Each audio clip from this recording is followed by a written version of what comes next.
All right, well, welcome everyone. My name's Lillian Ward. I'm with the Contemplative Studies Centre, and I'll be introducing the practice sessions for the next 3 weeks.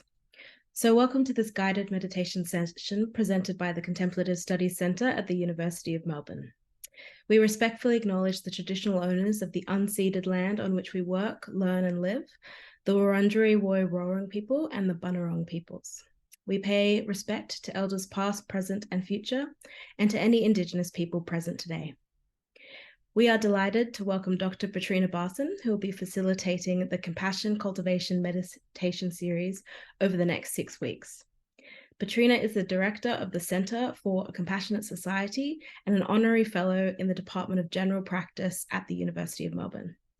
She understands compassion as an innate human capacity which transcends all religious and cultural divides.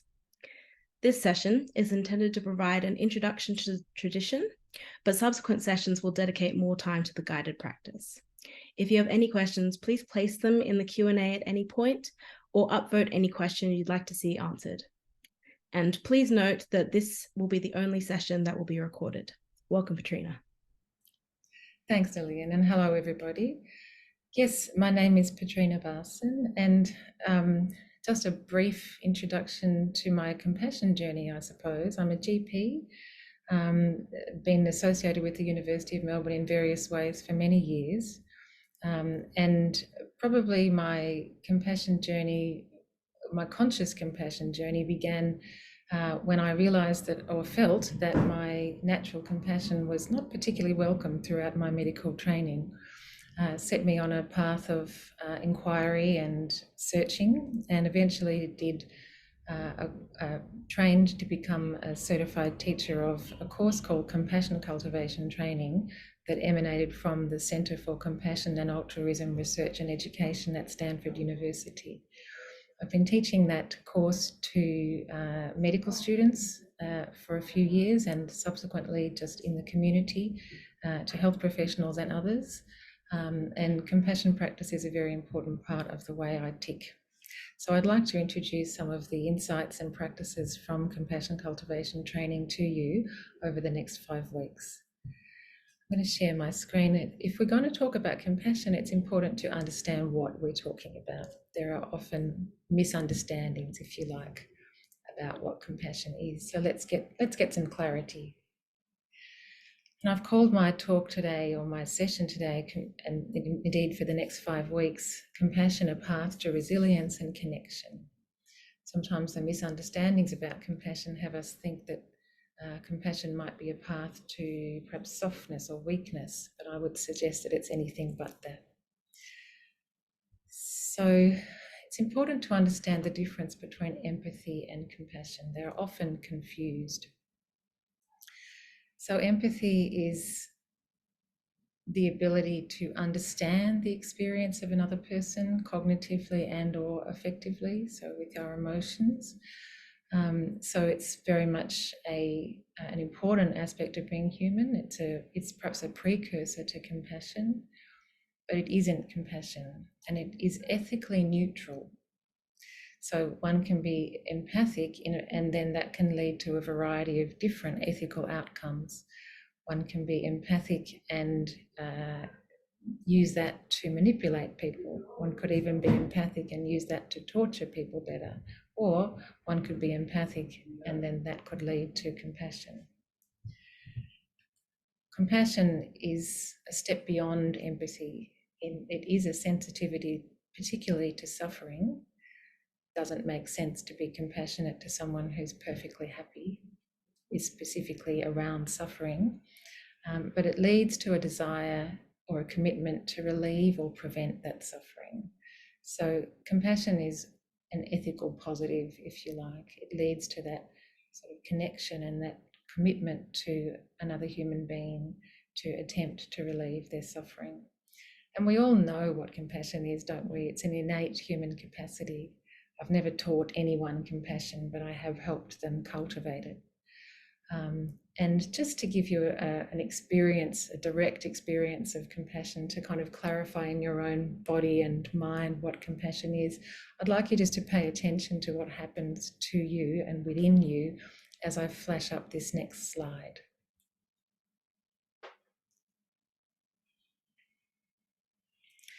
So it's possible that when you saw this little person reaching out to be picked up, you had a kind of itchy inner desire to reach out and pick that little person up, to comfort him or her, to cheer him or her up, and to hold and soothe. Mm-hmm. And that's, of course, wired into our biology very deeply. Our young being born at such a in such a helpless state, they require us to have that compassion. Compassion is an innate and intrinsic part of our biology.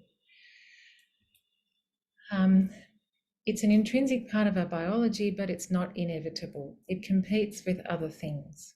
So while we are innately compassionate, we are also innately aggressive and innately competitive. Mm-hmm. So what I've drawn for you here is a kind of model of how we unknowingly make decisions about whether we will be compassionate or not in any given situation. And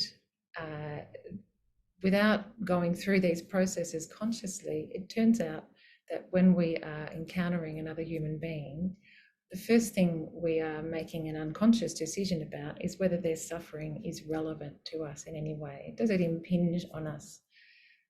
And questions come up there as to whether the person concerned is someone who we care about at all, someone that's in our sense of who is our in-group, someone who's geographically proximate to us or not. And we're making all these decisions without necessarily knowing that we're making these decisions, that we are in fact rationing our compassion. If we decide that they're not relevant, then we fall off what I've drawn here as the compassion train, and we fall off perhaps into apathy. We don't really care enough to be bothered to try and relieve that person's suffering. The next thing we are unconsciously deciding is, are they deserving of our compassion? And it turns out there are lots of ways in which we make that decision.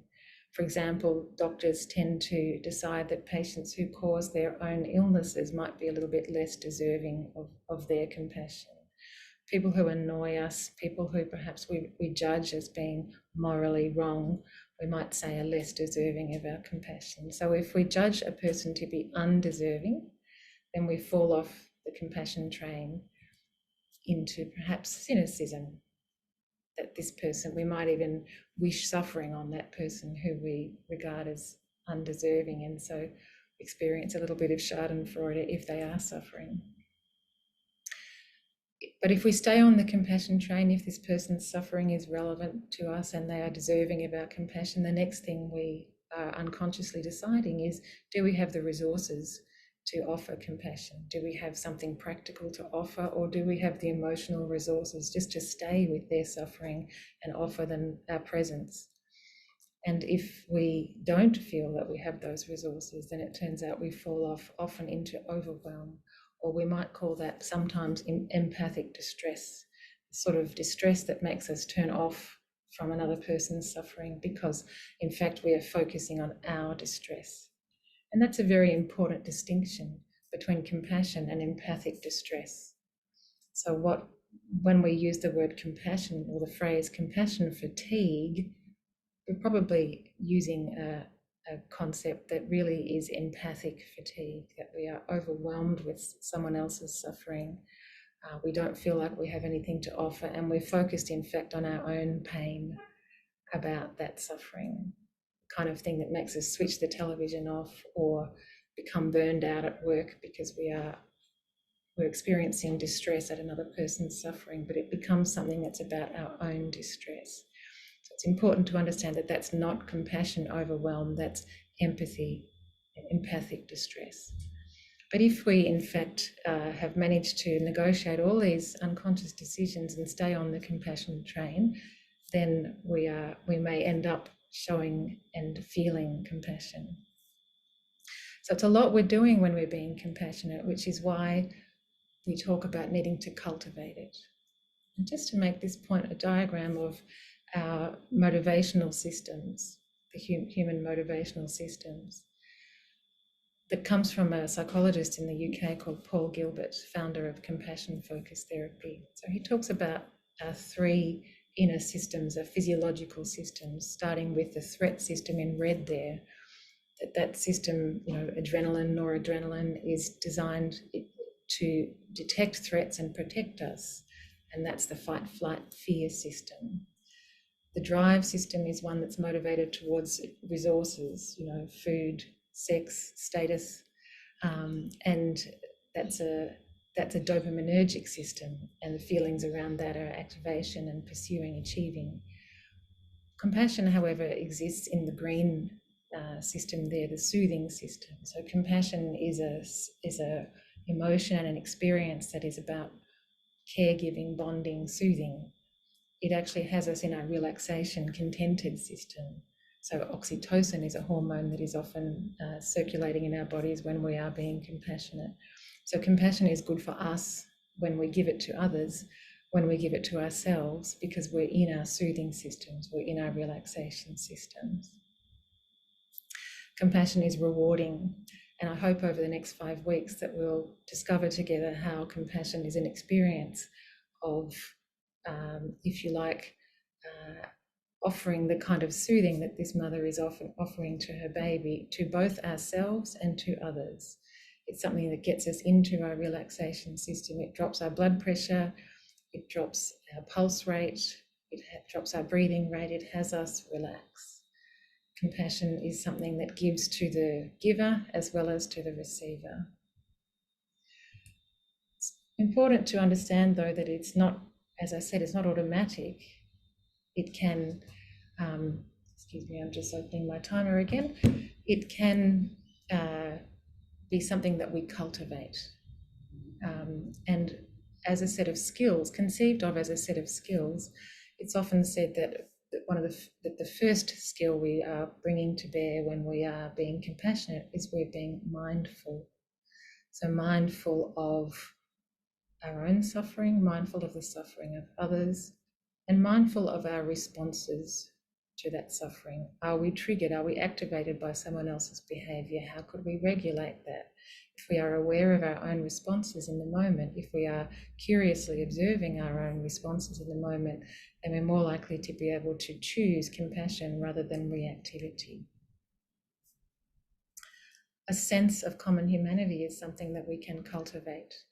So a sense of being in the same boat as others, that deep down, while their behavior, their appearance may be very different from our own, that deep down we share something important in common, common needs perhaps, common experiences, common suffering.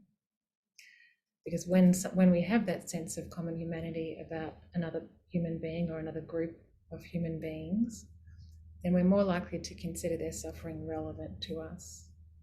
We all know that it's easier to be compassionate towards, say, a loved family member than it is to someone distant. And as we seek through compassion cultivation to extend our sense, our circle of compassion beyond just those where it's easy, that sense of common humanity is critical, that we are all in the same boat. We are all at some fundamental level the same. The capacity for loving kindness, the capacity to have loving kindness be our default mode. What a beautiful idea. We all know what it's like to be in the presence of someone for whom loving kindness is a default mode, or at least I hope we know that experience. And when we're in the presence of someone for whom loving kindness is a default mode, that sort of unconditional warmth, unconditional positive regard, giving the benefit of the doubt, seeing the positive, emphasizing the positive, that quality of loving kindness is one that has a sort of bloom, doesn't it? And so the Dalai Lama says that when loving kindness meets suffering and stays loving, that's compassion. So loving kindness is the active and successful practice of, compassion is the successful practice of loving kindness in the face of suffering. And lastly, I would suggest that a quality we are mobilizing when we are being compassionate is one of courage. Sometimes it does take courage to step into a situation of suffering, or to step in such a way that we wish to relieve it. Sometimes it involves opposing the actions of others. Sometimes it involves putting ourselves out there. And sometimes it just involves developing our emotional capacity to be able to sit and stay with suffering and not be overwhelmed, to still mobilize into that situation the loving kindness that will soothe ourselves and the other person. As we are going through the following 5 weeks, it's important to understand what compassion is not. So compassion is not weak. It is not just collusion. It's not just going along with people with what they want. Compassion is more about what people need than what they want. So compassion is not just agreeing. It's not just saying yes to everything. It's not being a pushover. Sometimes it may be even standing against what a person says they want in order to stand for their needs. Compassion is not sentimentality. It's not necessarily emotional and soft and fuzzy. It can be. When we're holding our child, we're probably feeling a lot of emotion, but it's actually can also just be an action that brings an end to some suffering. It's not pity. Pity is that tendency to look down on someone, to think, oh, you poor thing down there. That's not compassion. There's not a power differential in compassion, because compassion very much, from a compassionate perspective, we're very much understanding that we are all in the same boat, and there but for the grace of God, there but for an act of fate, go I. And as I've said before, it's not empathic distress. It's not just feeling someone else's suffering to the point that one becomes overwhelmed. Rather than that, it is in fact the active mobilization of something positive into the situation. It's the active mobilization of loving kindness, of a sense of common humanity, of the desire to relieve suffering. I think I might leave it there for the talking bit today. And we'll move into the practice, I think, Lillian, if that's okay, and then perhaps take some questions at the end. I think it's good to have an experience to ask your questions around as well. So the practice that I'm going to lead today is kind of a beginner's practice. Please don't misunderstand me as saying you're beginners in compassion. I don't mean that. But in terms of active compassion practice, it's good to start somewhere easy. And of course, the easiest place to mobilize compassion is with someone that we already love and cherish. So as we consider moving into this practice, I'd ask you to bring someone to mind as your object, if you like, for this compassion meditation. Someone who you already have a warm and loving relationship with, someone who is alive. Can be a person, can be an animal, someone who your feelings are largely uncomplicated and uncomplicatedly warm. Someone who it's easy for you to love.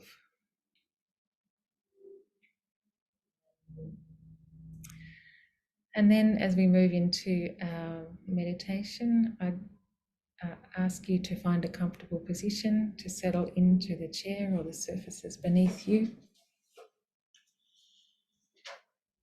and to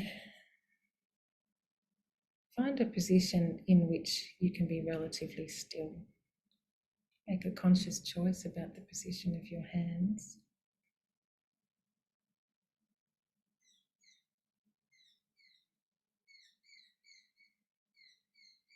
And I would recommend beginning with just a few deep diaphragmatic breaths.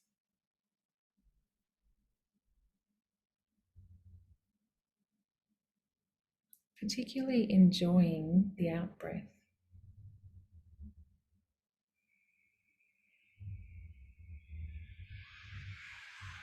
Allowing your out-breath to carry with it any unnecessary tension that you're carrying.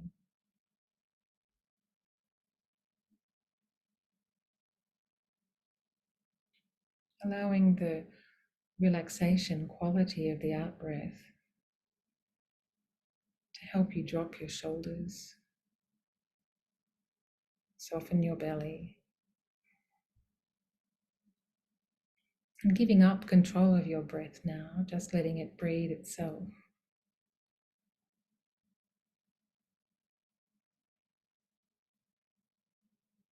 But continuing to just enjoy that out breath.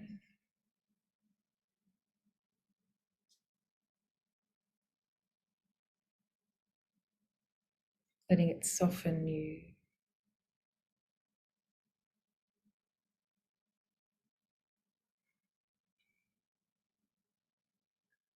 And also enjoying the fact that for the next 10 to 15 minutes, there's absolutely nothing you have to do. You can leave the concerns of the day,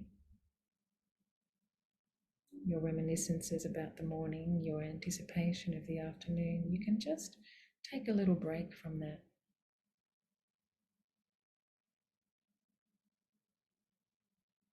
So checking in with the quality of your attention. Is it scattered on the many concerns of your day? And wouldn't it be nice to just leave them to one side, to kind of unhook from them for a little while and really enter this practice with the others on this call?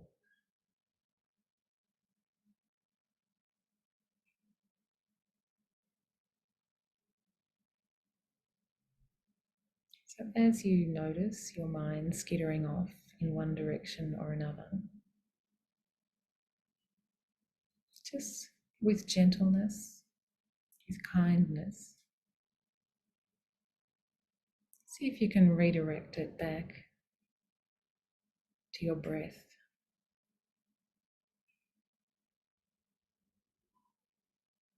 That ever-changing, never-changing process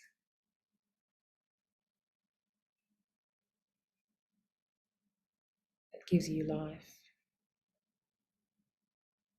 that only ever happens in the present, can only breathe now.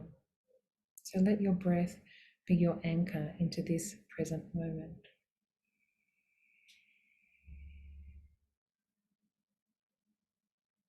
And as your thoughts might carry you off in different directions, just notice each time that that's happening.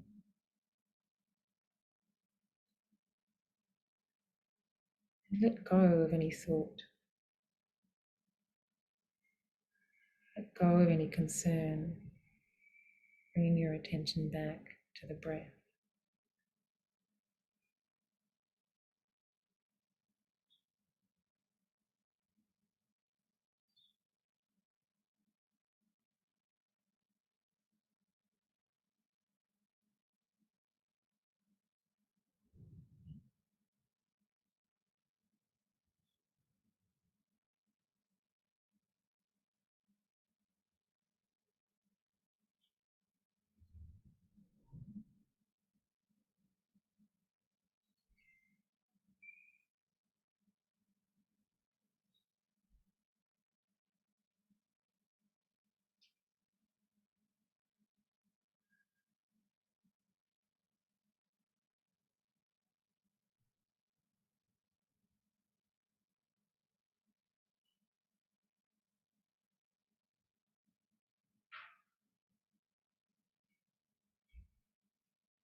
And just bringing to mind now the person or animal you've chosen as your loved one. That person or animal for whom it's easy to feel warm feelings of loving kindness.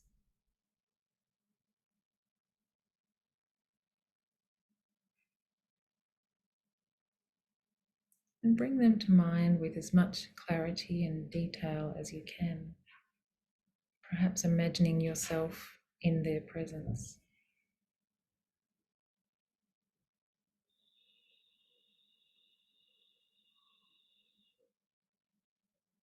And as you bring that person or animal to mind, just notice what comes up in your body.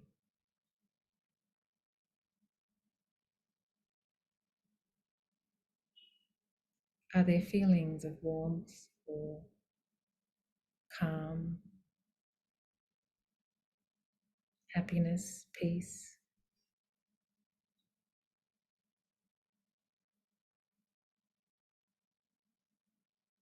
What feelings arise as you bring your loved one to mind with some clarity?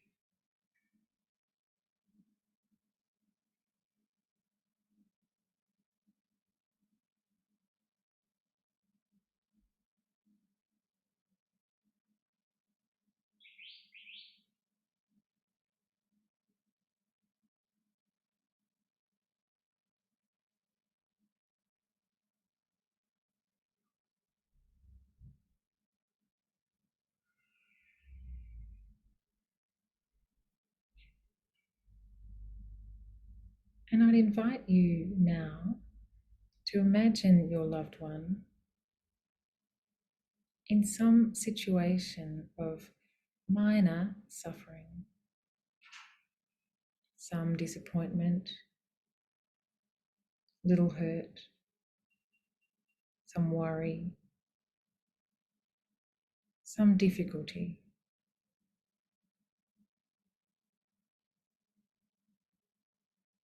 And again, to create that situation in your imagination with some clarity and detail.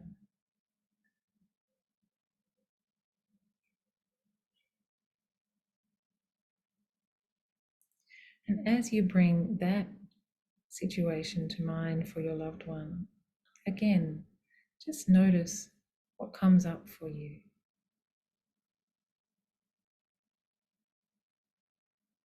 What happens in your body as you consider your loved one suffering?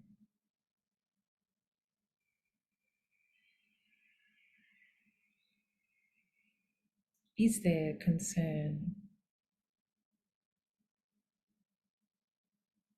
Is there worry?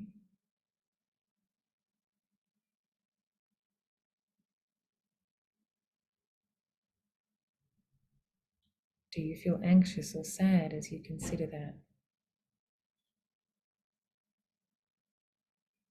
And also, what does your body want to do in response to that suffering?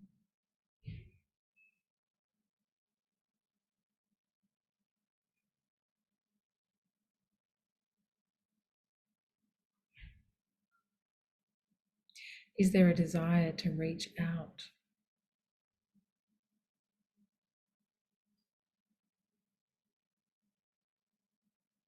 To soothe in some way, to help, to comfort?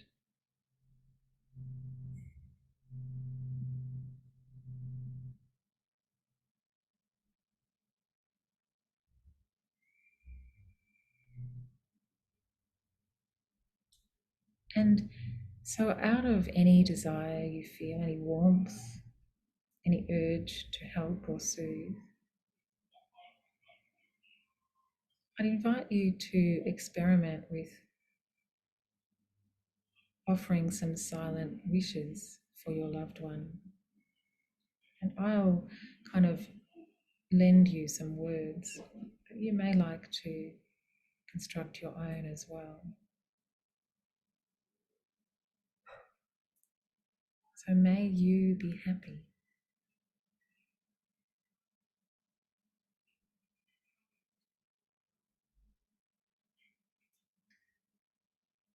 May you be free from suffering.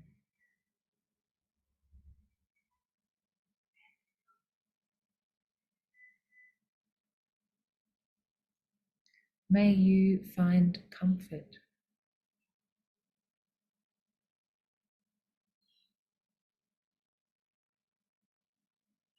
May you be at ease.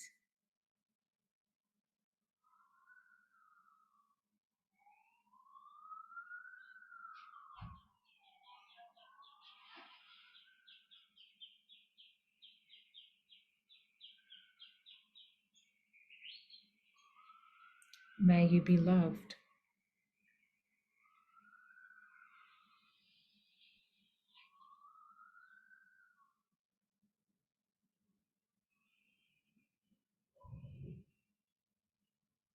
May you flourish.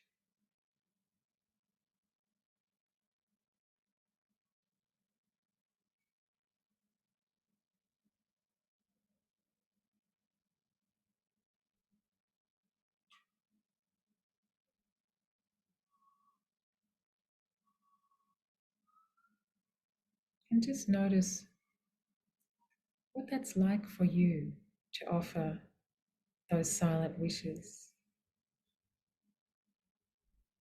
What does that create or allow in you?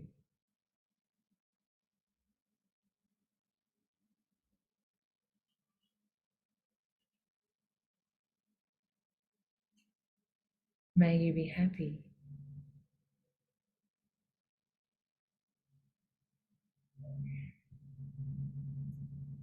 May you be free from suffering.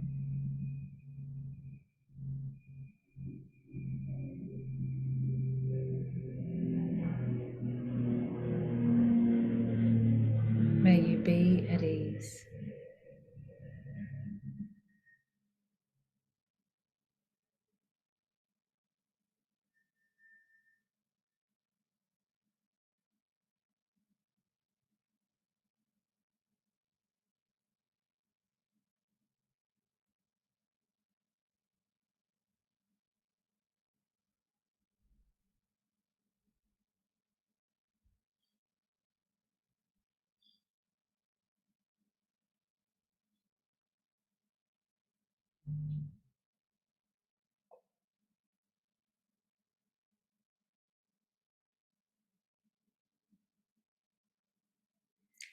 And just letting go of that imagery now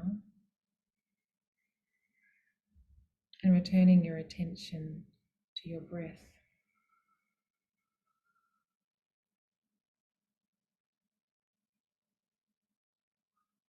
I will end this meditation in a few moments with a bell.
So I'm really happy, Lillian, to take any questions that the group may have.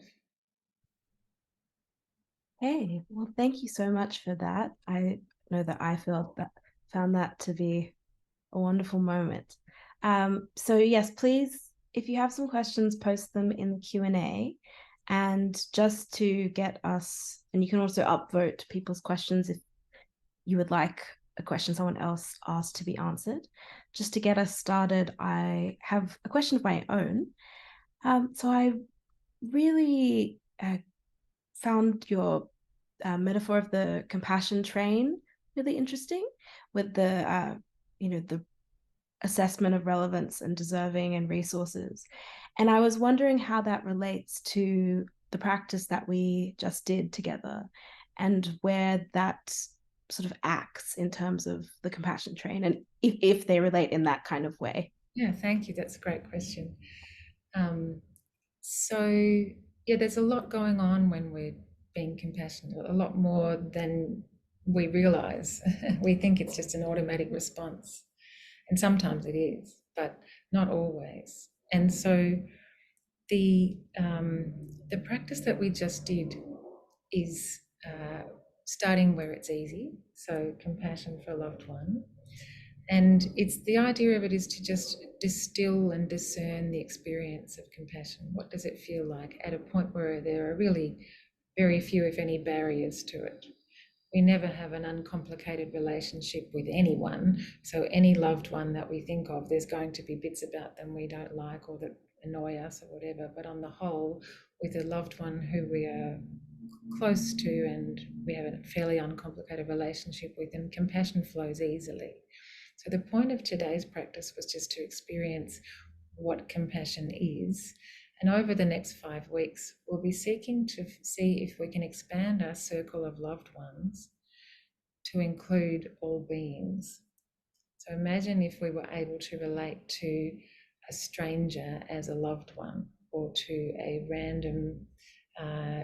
a random person we've never met from another country as a potential loved one, which doesn't mean that we relate to them in exactly the same way as we would to our loved one. Doesn't mean we are intimate with them or that we, have the same responsibility towards them, but it just would mean that we care about their well-being, and we wish them from the bottom of our heart, we wish them to be free from suffering, we wish them to flourish. So if you like, it's about, we start with a loved one, but we will expand beyond there, because it's about that first step on the compassion train of relevance. So if we have a feeling that that all people, all beings even, are part of our family, then their suffering and their flourishing is relevant to us. Mm-hmm. Thank you.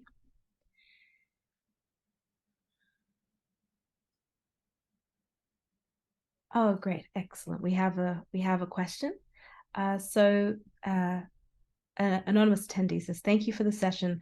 How does compassion relate to sympathetic joy or mudita?"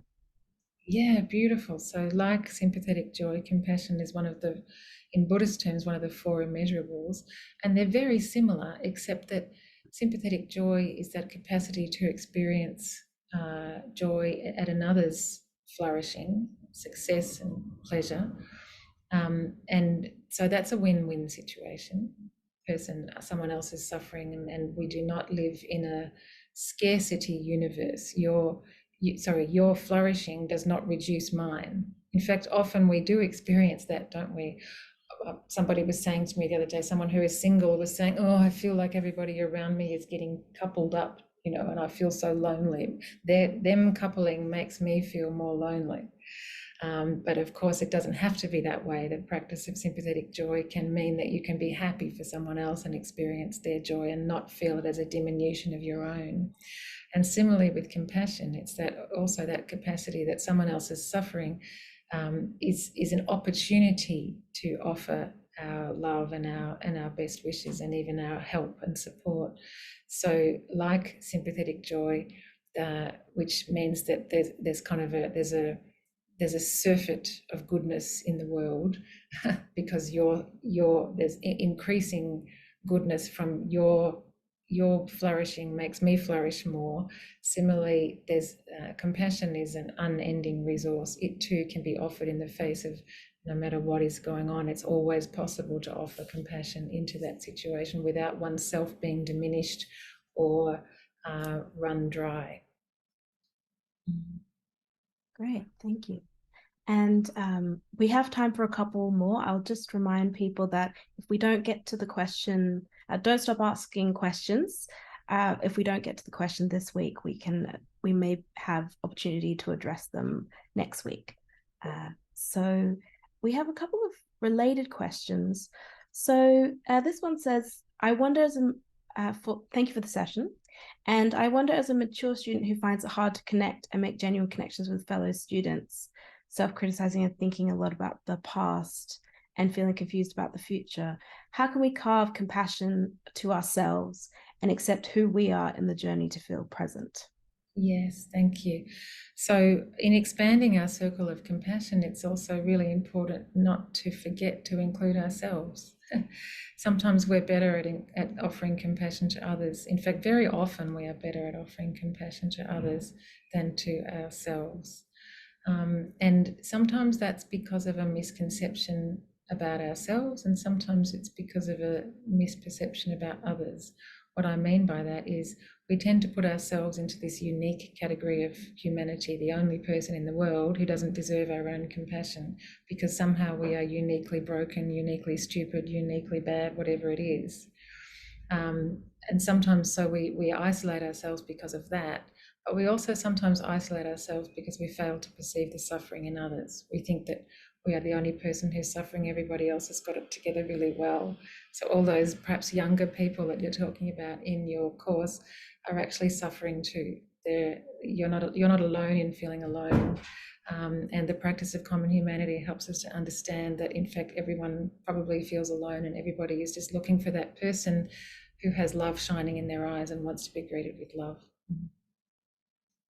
Great, thank you. And just the last related question, Kirsten asked, do I need to have self-compassion before I can practice compassion for someone else? No, you can practice. Many people actually can practice compassion for other people and don't show it to themselves at all. But that's a problem because we aren't. What you're doing if you're doing that is you're making you are putting yourself into a separate category of humanity. So certainly, I do think that showing compassion to oneself perhaps takes the burden of neuroticism and depression and anxiety and so forth off ourselves. So perhaps we are more free to offer compassion to others. But many people are highly compassionate towards others and very severe on themselves at the same time. Not that I recommend that. Great. Well, thank you so much to Petrina and our audience for joining us. The Contemplative Study Centre is pleased to host these sessions for our community, and your feedback means a lot to us. So please do take our survey when you have time. There's a link in the chat.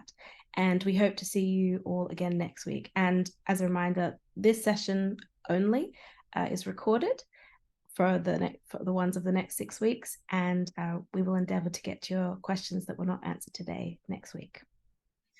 Thank you.